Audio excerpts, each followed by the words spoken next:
Hello everyone, welcome to our channel. మనలో చాలామంది మనకొచ్చే జీతంలో ఎక్స్పెన్సెస్ అన్నీ అయిపోయాక మిగిలిన అమౌంట్ సేవింగ్స్ లాగా పెడదామని అనుకుంటాం. కానీ ఎక్స్పెన్సెస్ అన్నీ అయిపోయాక మన జీతంలో మిగలకపోవచ్చు. మనకి ఏమైనా ఎమర్జెన్సీ మనీ అవసరమైనప్పుడు లేదా మన రిటైర్మెంట్ కోసం మనీ ఉండకపోవచ్చు.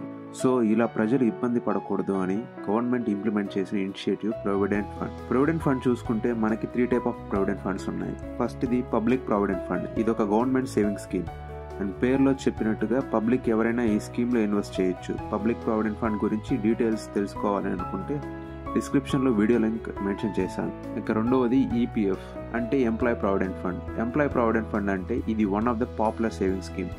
ఇది ఒక గవర్నమెంట్ స్కీమ్. మనీ సేవ్ చేసుకోవడానికి అండ్ ఈ స్కీమ్కి వచ్చే ఇంట్రెస్ట్ రేట్ మిగిలిన సేవింగ్ స్కీమ్స్తో పోలిస్తే చాలా best and higher interest rates కూడా వస్తాయి. అండ్ పేరులో చెప్పినట్టుగా ఇది ఎంప్లాయ్ కోసం లాంచ్ చేసిన స్కీమ్.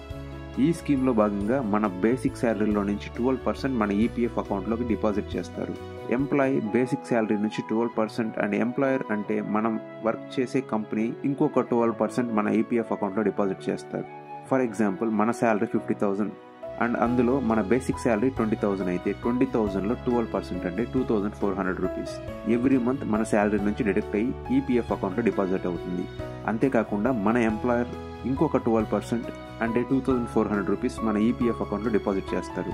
సో ఈ ఈపీఎఫ్ అనేది ఏ కంపెనీలో అయితే 20 ఎంప్లాయీస్ కంటే ఎక్కువ ఉంటారో ఆ కంపెనీ ఎంప్లాయీస్కి డిఫాల్ట్గా డిడక్ట్ అవుతుంది. ఇకపోతే third one and most important one, అదేంటంటే వాలంటరీ ప్రావిడెంట్ ఫండ్. ఈ ప్రావిడెంట్ ఫండ్ స్కీమ్ ఎంప్లాయీస్కి వర్తిస్తుంది.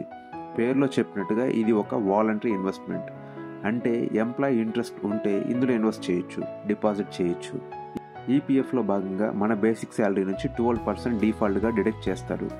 ఈ 12% కాకుండా మనం ఇంకా ఎక్కువ ఇన్వెస్ట్మెంట్ అఫోర్డ్ చేయగలిగితే ఇన్వెస్ట్ చేసుకోవచ్చు అండ్ ఫ్యూచర్లో మంచి రిటర్న్స్ కోసం ఇది one of the best scheme అని చెప్పొచ్చు.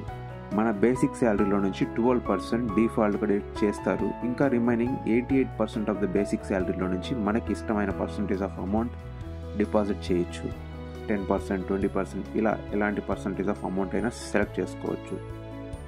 ఫర్ ఎగ్జాంపుల్ మన 20,000 బేసిక్ శాలరీ నుంచి 12% అంటే 2,400 ఆల్రెడీ ఈపీఎఫ్లో డిడక్ట్ చేశారు అండ్ రిమైనింగ్ 88% ఉంది అంటే 17,800 ఉంది. ఇందులో ఇంకొక 10% అంటే 2,000 అడిషనల్గా ఇన్వెస్ట్ చేయాలి అనుకుంటే మనం ఈ వీపీఎఫ్ సెలెక్ట్ చేసుకోవచ్చు. వీపీఎఫ్ బెనిఫిట్స్ చూసుకున్నట్టయితే కరెంట్ ఇంట్రెస్ట్ రేట్ 8.25% ఉంది. ఈ ఇంట్రెస్ట్ రేట్ మనకి ఉన్న రిమైనింగ్ సేవింగ్ స్కీమ్స్తో కంపేర్ చేస్తే హయ్యర్ ఇంట్రెస్ట్ రేట్ అని చెప్పచ్చు. ట్యాక్స్ బెనిఫిట్స్, మన వీపీఎఫ్లో ఇన్వెస్ట్ చేసే అమౌంట్ సెక్షన్ 80C కింద ట్యాక్స్ ఫ్రీ. మనం ఓల్డ్ రెజ్యూమే సెలెక్ట్ చేసుకుంటే అప్ టు 1,50,000 వరకు ట్యాక్స్ ఫ్రీ. ఇది ఒక గవర్నమెంట్ స్కీమ్ కాబట్టి మనకి రిస్క్ కూడా ఉండదు అండ్ గ్యారంటీడ్ రిటర్న్స్ కూడా ఉంటాయి. మనకి ఏమైనా నీడ్ ఉన్నప్పుడు లైక్ ప్రాపర్టీ కొనేటప్పుడు, ఎడ్యుకేషన్, మ్యారేజ్ అండ్ మెడికల్ ఎమర్జెన్సీస్లో మన అమౌంట్ పార్షియల్గా విత్డ్రా కూడా చేసుకోవచ్చు బేస్డ్ ఆన్ ద రిక్వైర్మెంట్. మనం రిటైర్మెంట్ అయినా లేదా మన జాబ్ నుంచి క్విట్ అయినా మన full provident fund amount withdraw చేసుకోవచ్చు.